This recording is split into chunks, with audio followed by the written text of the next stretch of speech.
Barrister Suman MP হবার প্রায় ৫ মাস অতিবাহিত হয়েছে, তবে এখনও প্রায় প্রতিদিনই বিভিন্ন প্রসঙ্গে সংবাদের শিরোনাম হয়ে যাচ্ছেন হবিগঞ্জ ৪ আসনের এই সংসদ সদস্য।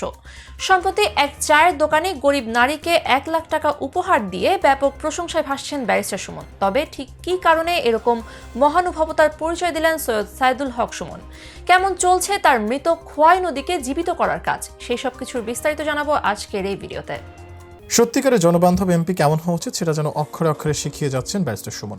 সম্প্রতি তিনি এক দোকানে চা খেতে গিয়ে খোঁজখবর নেন সেই দোকানের। কথায় কথায় জানতে পারেন গরিব সেই নারী ব্র্যাক ব্যাংক থেকে ঋণ নিয়ে ব্যবসা পরিচালনা করছেন, যেখানে তার সুদ সহ মাসে অনেক কিস্তি দিতে হয়। সেই সাথে তার আরও কিছু অসহায়ত্বের কথা শুনলেন সুমন। তখন ব্যারিস্টার সুমন এই নারীকে ঋণ বাবদ ১ লাখ টাকা উপহার দেওয়ার প্রতিশ্রুতি দেন। সুমন আরও বলেন, এই ১ লাখ টাকা দিয়ে ব্যবসা করে ২ বছর পর তাকে কিস্তিতে ফেরত দিতে হবে, তবে এর জন্য কোনো সুদ দিতে হবে না ওই নারীকে। পরবর্তীতে ওই নারীর বিকাশ নম্বর নিয়ে ১ লাখ টাকা উপহার দেন। ব্যারিস্টার সুমনের এরকম মহানুভবতার কারণে তাকে প্রশংসায় ভাসাচ্ছেন সবাই। এমপি নির্বাচিত হবার আগে সুমন প্রতিশ্রুতি দিয়েছিলেন মৃত প্রায় খোয়াই নদীতে আবারও প্রাণের সঞ্চার ঘটাবেন। দীর্ঘ ৪ মাসের অক্লান্ত পরিশ্রমের পর খোয়াই নদী আবারও জীবিত হয়েছে, যা এখন খুবই দৃষ্টিনন্দন লাগছে।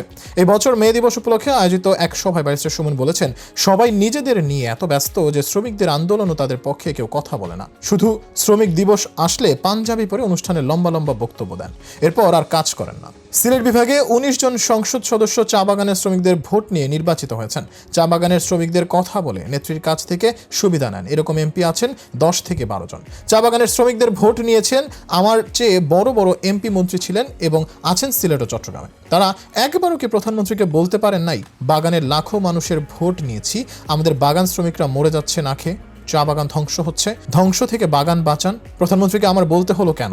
এত বছর কি করলেন তারা? কথায় কথায় বঙ্গবন্ধুর আদর্শের সৈনিক, তাদের কাজ কি?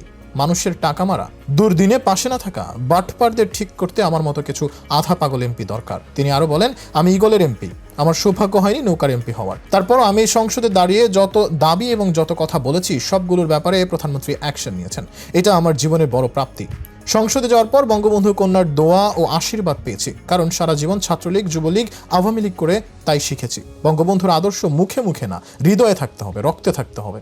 সাধারণ নির্যাতিত নিপীড়িত মানুষের কষ্ট যেখানে হয় সেখানেই দাঁড়িয়ে যেতে হবে। এমপি হও আর না হও, নেতা হও আর না হও, মানুষের কষ্টে তাদের ফেলে যাওয়া যাবে না। তবে এই মানুষ বলবে বঙ্গবন্ধুর রক্তের প্রবাহ ওই লোকটার শরীরে। তিনি বলেন, সংসদে মাসখানেক আগে বক্তব্য দিয়েছিলাম, আমার বক্তব্যের ১ মাসের ব্যবধানে চায়ের দাম ৪০০ টাকা করা হয়েছে। কেমনে হইল? আমি কি জাদু জানি? প্রতিবাদ করতে হবে। আমি চা শ্রমিকদের দুর্দিনে পাশে ছিলাম, এখনো আছি। যতদিন আমি বেঁচে থাকবো ততদিন পাশেই থাকবো। যদি মারা যাই তাহলে আমার ছেলে মেয়েদের বলে যাব তারাও যেন শ্রমিকদের পাশে থাকে। এদিকে প্রতিনিয়ত সরকার থেকে বরাদ্দকৃত টাকার পরিমাণ ফেসবুকে প্রকাশ করে স্বচ্ছতা ধরে রাখছেন সুমন। আমরা বাংলাদেশি জনগণ হয়তো এর আগে কখনো জানতে পারিনি আমাদের এলাকার একজন এমপি সরকার থেকে কত টাকা বরাদ্দ পান এবং সেগুলো কোথায় খরচ করা হচ্ছে। অথচ এই প্রতিটি পয়সার হিসেব জানার অধিকার আমাদের আছে। কিন্তু বিষয়টির আগে কোনো জনপ্রতিনিধি করেননি দেখে আমরাও মেনে নিয়েছি সবকিছু। কিন্তু হবিগঞ্জ ৪ আসনের সংসদ সদস্য ব্যারিস্টার সুমন যেন বদলে দিচ্ছেন দৃশ্যপট। খোয়াই নদীর আবর্জনা পরিষ্কারের মতো করেই সরিয়ে দিচ্ছেন চিরাচরিত অনেক জঞ্জাল।